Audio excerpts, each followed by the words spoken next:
Assalamualaikum warahmatullahi wabarakatuh. Saya Aziza Nantendra Suara dengan NIM 064002100008 akan menjelaskan mengenai parsing XML di Python dengan DOM API. Sebelum memulai, pastikan Anda telah menyiapkan file XML yang akan diparse. Letakkan file tersebut di direktori yang sama dengan file program Python Anda. Dan yang pertama itu ada elemen mahasiswa. Ini adalah elemen root atau elemen utama yang mengelilingi semua elemen lainnya. Ini menandakan bahwa kita sedang menggambarkan data tentang seorang mahasiswa. Yang kedua ada elemen nama, itu elemen yang berisi nama mahasiswa. Dalam contoh ini, nama mahasiswanya adalah saya sendiri, Azizana Tendreswara, dan ada elemen alamat, itu berisi alamat mahasiswa. Dalam contoh ini alamatnya adalah Besti. Dan ada elemen jurusan. Dalam contoh ini jurusannya adalah Teknik Informatika.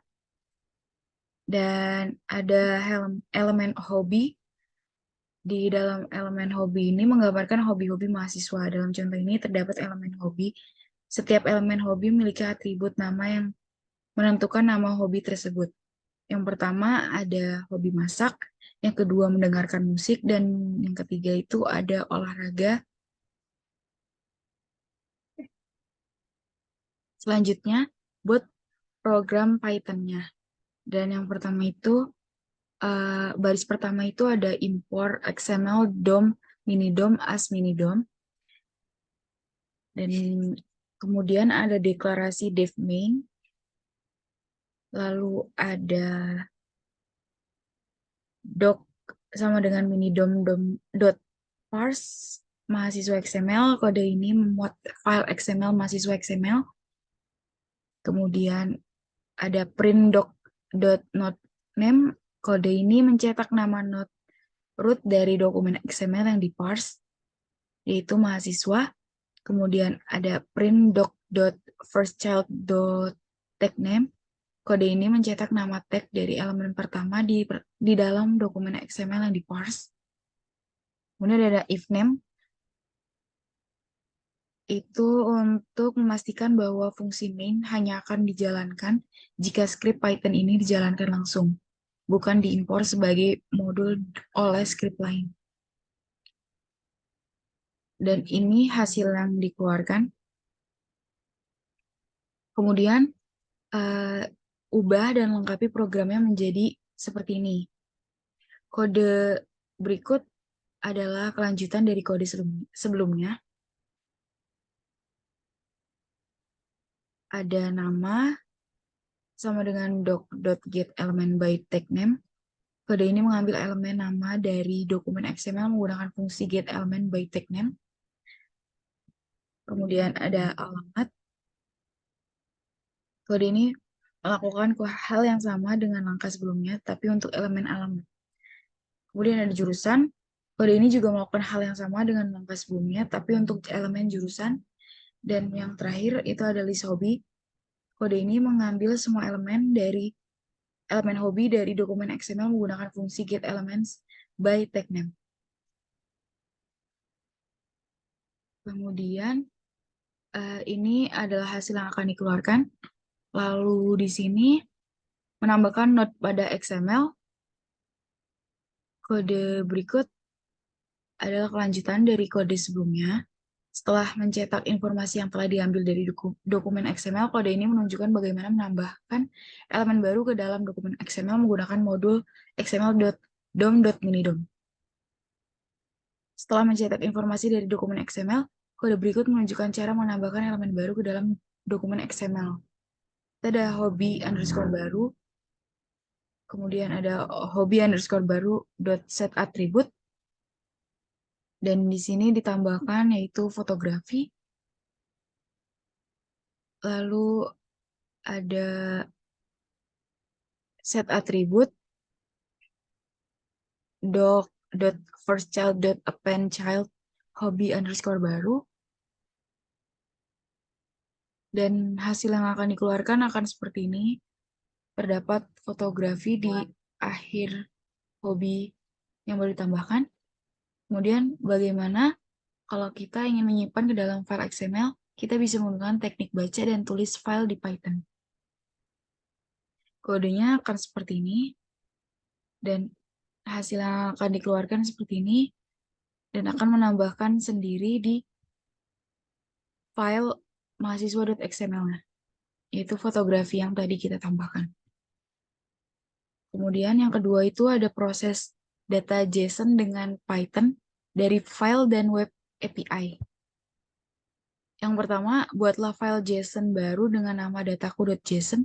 Bisa dibuat dengan Notepad dan text editor lainnya, namun saya memakai Visual Code. Lalu diisi file JSON-nya seperti ini. Yang pertama, itu name petani kode ini adalah pasangan key value pertama dalam objek JSON. Key adalah name dan nilainya adalah petani kode. Kemudian ada web. Ini adalah pasangan key value kedua dalam objek JSON. Key adalah web dan nilainya adalah https www.petanikode.com. Kemudian ada sosial media. Ini adalah pasangan key value ketiga dalam objek JSON. Key adalah sosial media dan nilainya adalah sebuah objek JSON yang berisi informasi media sosial. Dan terdapat Facebook, Twitter, Instagram. Pastikan format JSON yang kamu tulis sudah benar. Lakukan validasi dengan JSON Wait. Kemudian, kedua file ini harus disimpan dalam satu folder yang sama, seperti ini. Kemudian setelah itu, coba buka terminal dan jalankan program baca data _json.py. Maka hasilnya akan seperti ini, masih berantakan. Kemudian, diubah di printnya menjadi seperti ini. Dan yang keluar akan lebih rapi daripada sebelumnya yang tidak memakai isi dari cetaknya. Kemudian baca JSON dari web service dengan Python API yang akan kita gunakan adalah API dari GitHub. Alamat URL endpoint-nya yaitu seperti berikut. Berikut ini hasil respon dari endpoint tersebut. Kemudian buat file baru dengan nama read_github_api.api.pi dan isilah dengan kode berikut. Dan seperti ini. Kemudian ketika di run akan keluar hasil yang seperti ini. Lalu ubah kode print data menjadi seperti ini. Dan eksekusi lagi, maka hasilnya akan lebih rapi dan tertata. Seperti kode di sini, yaitu berisikan nama, lokasi, institusi, followers, dan tanggal mendaftar GitHub. Dan membaca JSON yang memiliki banyak items, contohnya seperti daftar atau list artikel. Dalam kasus ini, kita harus menggunakan perulangan. Kita akan menggunakan data JSON dari API JSON placeholder dengan endpoint URL seperti berikut. Dan hasil respon dari endpoint tersebut adalah seperti ini.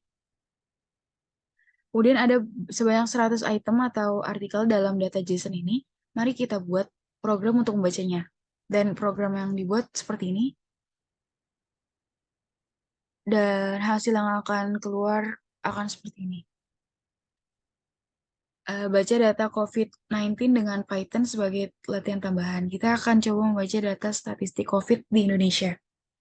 API yang digunakan adalah API dari Matroid. Dan yang akan keluar dari link tersebut akan seperti ini. Terjadi kesalahan pada server API tersebut. Dan buatlah file baru dengan nama covid_19_indonesia.py. Kemudian isi dengan kode berikut. Dan ketika dieksekusi akan mengalami error seperti ini. Disebabkan URL dari link yang tadi itu dengan keterangan this serverless function has crashed. Maka saya ubah kodenya dengan menggunakan link yang berbeda seperti ini. Setelah itu, ketika di run akan keluar seperti ini. Jika tadi hanya menggunakan print data, yang keluar akan lebih berantakan seperti ini dan tidak tertata. Dan yang terakhir itu ada materi API. Saya mengambil API Auth0. Presentation points-nya itu yang pertama bagaimana cara mengakses API Auth0. Yang kedua, apakah API Auth0 memerlukan API key. Yang ketiga, bagaimana cara membuat API key dalam Auth0. Yang keempat, bagaimana cara mengakses API Auth0 dengan menggunakan Python. Yang kelima, hasil JSON yang didapatkan. Dan yang keenam, insight informasi yang disimpulkan dari data dalam JSON yang didapatkan. Yang pertama itu bagaimana cara mengakses API Auth0. Yang pertama itu Anda perlu membuat akun di situs web Auth0. Jika Anda belum memiliki akun, setelah itu buat aplikasi baru di dashboard Auth0 yang sesuai dengan jenis aplikasi yang ingin Anda amankan. Yang kedua, membuat aplikasi di dashboard Auth0. Perlu mengkonfigurasi pengaturan yang diperlukan seperti callback URL, URL logout, dan peraturan lainnya yang sesuai dengan aplikasi. Auth0 menyediakan SDK untuk berbagai platform dan bahasa pemrograman. Pilih SDK yang sesuai dengan lingkungan pengembangan dan ikuti dokumentasi resmi Auth0 untuk mengintegrasikan SDK tersebut dengan aplikasi Anda. Gunakan SDK Auth0 untuk mengimplementasikan fitur autentikasi dalam aplikasi Anda. Ini melibatkan metode seperti login, logout, dan registrasi pengguna baru. Anda dapat memanfaatkan metode yang disediakan oleh SDK dan mengikuti dokumentasi resmi untuk langkah-langkah implementasi yang lebih rinci. Kemudian setelah pengguna berhasil login, Auth0 akan mengeluarkan token akses yang dapat digunakan untuk mengautentikasikan permintaan ke sumber daya yang dilindungi. Token akses ini dapat digunakan untuk mengakses API atau fitur lain yang memerlukan autentikasi. Yang terakhir, melalui dashboard Auth0, Anda dapat mengelola pengguna peran izin dan aturan autentikasi custom. Anda dapat membuat aturan untuk memodifikasi perilaku autentikasi dan otorisasi berdasarkan kebutuhan aplikasi Anda. Atau bisa dengan menggunakan HTTP request, kita bisa menggunakan endpoint dan metode yang disediakan oleh Auth0 API. Yang pertama, kita perlu mengautentikasi permintaan ke Auth0 untuk memperoleh token akses. Yang kedua, setelah memiliki token akses, kita dapat menggunakan HTTP request seperti get, post, put, dan delete untuk berinteraksi dengan Auth0 API. Yang ketiga, Auth0 API menyediakan berbagai endpoint untuk berbagai fungsi seperti membuat pengguna, mengelola peran, dan lainnya. Yang keempat, setelah mengirimkan permintaan, kita akan menerima respon dari Auth0 API. Pertanyaan kedua, apakah API Auth0 memerlukan API key? API Auth0 menggunakan mekanisme autentikasi yang disebut bearer token authentication. Kita memerlukan bearer token untuk mengotorisasi permintaan API Anda. API Auth0 memerlukan penggunaan API key sebagai bagian dari mekanisme keamanan untuk melindungi akses ke API tersebut. Berikut adalah beberapa alasan mengapa API key memerlukan API key. Mengapa API Auth0 memerlukan API key?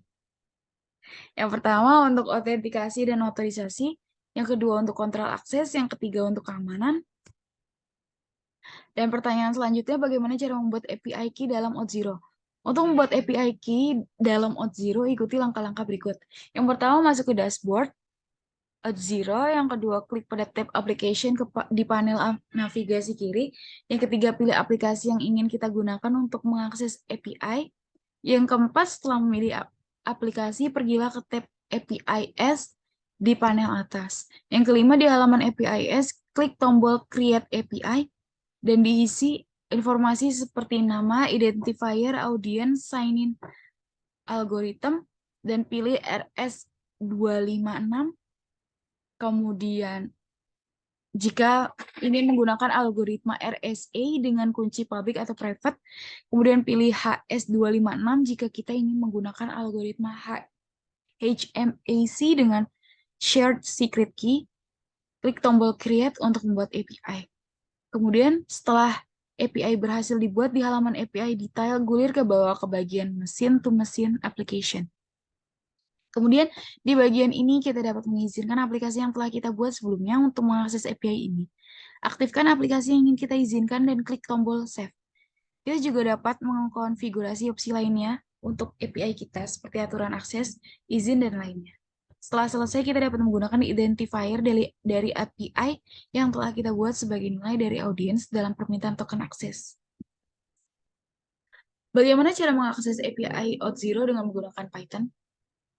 Dan di sini yang pertama ada import request dan JSON, kemudian mengatur informasi kredensial Auth0 yang berisi domain, audience, client underscore ID, client underscore secret, dan grant underscore type.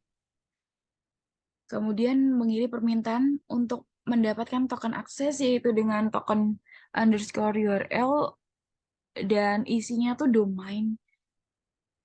Kemudian ada payload yang isinya client underscore, kemudian client secret, audience, dan grant underscore type. Kemudian ada respon dan token. Kemudian ada mengakses API yang dilindungi oleh Auth0 dengan token akses yang diperoleh. Ada API underscore URL, ada headers dan response. Kemudian memeriksa respons dari API. If-nya itu respon.status underscore code, kemudian data, dan else-nya itu print gagal mengakses API.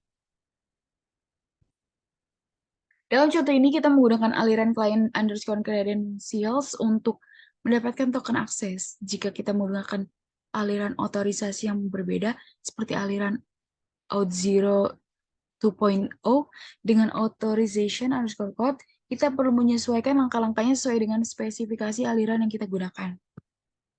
Kemudian hasil JSON yang didapatkan seperti ini. Contohnya seperti ini, yaitu ada ID, nama, email, dan role.